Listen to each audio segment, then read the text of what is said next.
Oi, gente, tudo bem? Queria falar sobre esse documentário Dilema Social da Netflix, está sendo muito debatido.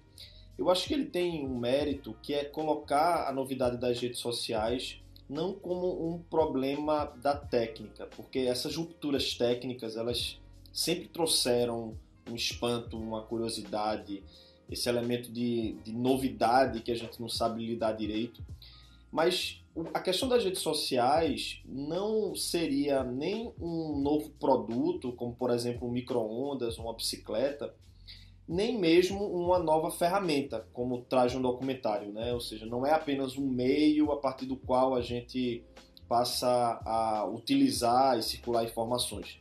Tem algo a mais aí que altera o nosso comportamento, o nosso modo de vida, né? As formas como a gente lida com as redes sociais, o impacto que isso traz, e é importante a gente se questionar sobre isso.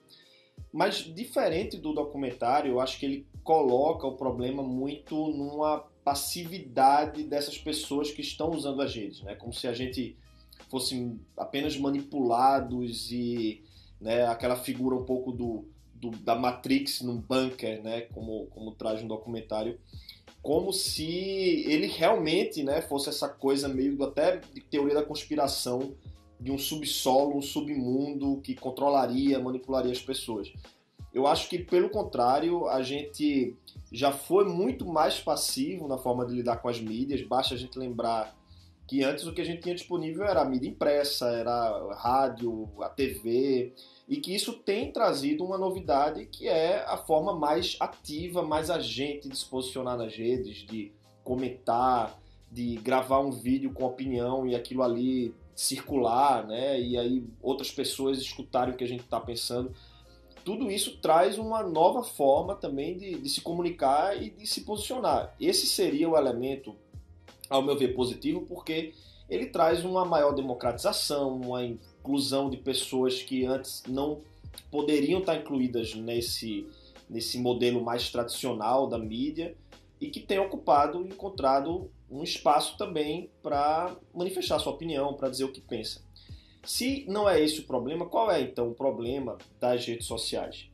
E aí eu destacaria duas questões, dois pontos, né? Eu acho que a primeira coisa é a gente levar a sério o problema e o impacto disso na saúde psíquica das pessoas, né? São formas de sofrimento que têm sido trazidas por conta de uma vulnerabilidade maior, né? A gente está mais exposto e isso tem trazido consequências sérias, né? Então, adolescentes, pré-adolescentes que estão ali, né, colocando suas expectativas na quantidade de likes e os sintomas que isso traz, né, como depressão, até mesmo aumento de suicídios, como a gente tem visto, ou essa normalização da violência nas redes sociais, muitas vezes desproporcional, né, ao conteúdo, a forma que estaria ali no embate. Então eu acho que houve uma maneira agressiva de se posicionar hoje nos diálogos, até mesmo como discurso de ódio,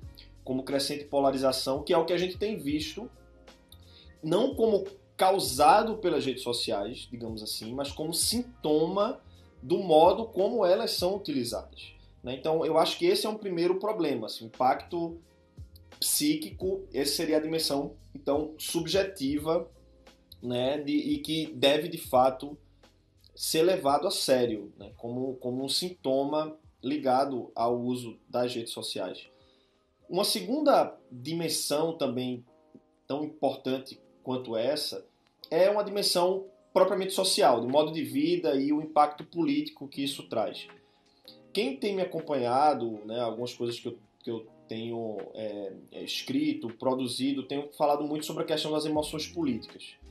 E a gente tem percebido já desde a eleição de Trump nos Estados Unidos, quando veio à tona o problema da Cambridge Analytica, já se sabia a forma como as redes sociais elas se utilizavam daquelas informações altamente valiosas que elas tinham disponíveis no seu Big Data. O que acontece aí? Eu acho que não é tanto um problema como se altera o nosso comportamento, né? Mas como ela consegue captar de uma maneira muito sofisticada aquilo que nós somos, a forma que a gente se comporta. E então, quando a gente está ali no Instagram, o que a gente está clicando, o que a gente está vendo, aquilo que é sugerido e que um pouco retroalimenta isso, eu acho que isso traz já algo de importância na sua contribuição como banco de dados, né, como informações de como nós nos comportamos, de qual é o tipo de personalidade que nós temos, quais são as emoções que podem ser instrumentalizadas, usadas estrategicamente para determinados fins políticos. Então, as redes sociais, elas têm isso à disposição, muito mais do que qualquer pesquisa empírica. Elas já têm aquilo e isso, evidentemente, pode ser usado estrategicamente para outros fins. O que é que, então, eu acho que seria a forma mais eficiente, né, de confrontar e de lidar agora com as redes sociais? Eu acho que a gente tem que lembrar que o que move essas redes sociais não é essa autonomização da técnica ou um algoritmo no subsolo, no submundo de uma Matrix. São empresas. O que move essas empresas é unicamente o lucro. Esse é o interesse que está em jogo e é o interesse que eles têm à disposição, né? É isso que coloca-se como único objetivo. É uma lógica que a gente tem dentro até do próprio jogo do capitalismo, que é um tipo de interesse movido exclusivamente pelo acúmulo de riqueza, pelo lucro. A forma, então, de confrontar isso, e é estarrecedor a gente imaginar que o Instagram, o Facebook, o WhatsApp cria esse monopólio, né, das redes sociais com um efeito poderosíssimo, que isso está localizado, né, ali no Vale do Silício com esse tipo de interesse. Não é à toa que essas empresas são as que estão no topo hoje do valor do mercado. Então, a melhor forma é encarar essa lógica como uma lógica de mercado.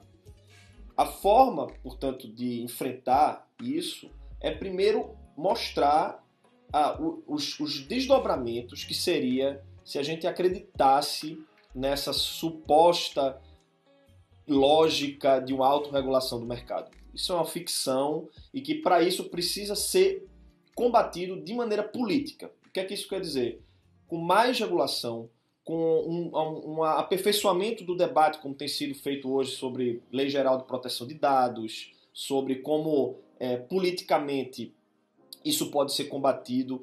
E o que eu acho mais importante aqui é a gente entender que o grande vilão hoje para o enfrentamento democrático desse jogo não são as redes sociais, são os próprios auto-intitulados governos democráticos. Então basta a gente lembrar que na forma como em Mianmar isso foi utilizado como manipulação política, a forma como elegeu Trump, a forma como elegeu aqui Bolsonaro, adotou-se como prática de governo a circulação de informações falsas. Evidentemente, o que eles fazem aí é de maneira meio parasitária se apropriar da forma como isso circula nas redes sociais.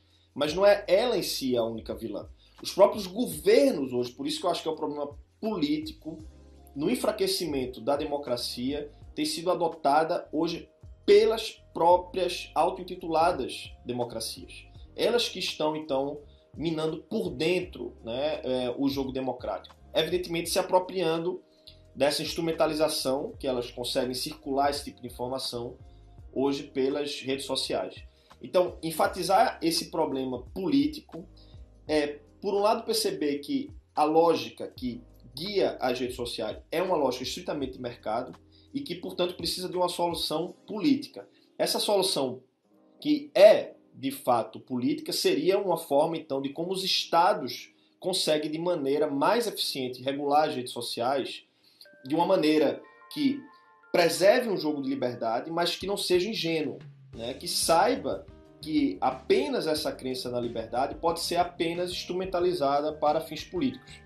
Não é à toa que Trump, nos Estados Unidos hoje, tem tentado banir o TikTok, né? Mantendo uma salvaguarda ali de tudo que já se sabia em relação ao Facebook e outras redes com sede nos Estados Unidos. Então, evidentemente que o problema não são as redes sociais, são que tipos de interesses isso está servindo também politicamente.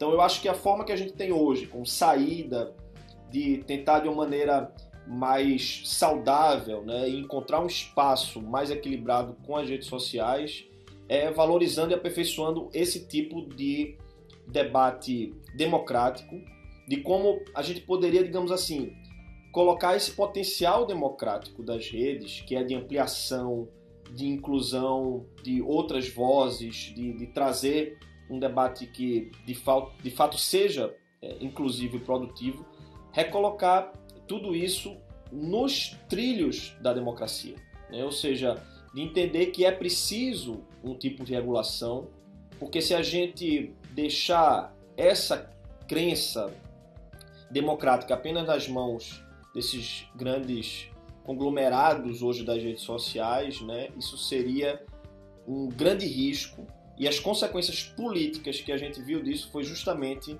de uma fragilização dessa separação, né, entre mercado e política, de como a política soube muito bem se apropriar dessa fragilidade. Então é um pouco isso que eu queria trazer a partir do documentário para a gente discutir. Vamos ver o que é que vocês também pensam sobre isso. Deixem aí os comentários para a gente continuar esse debate.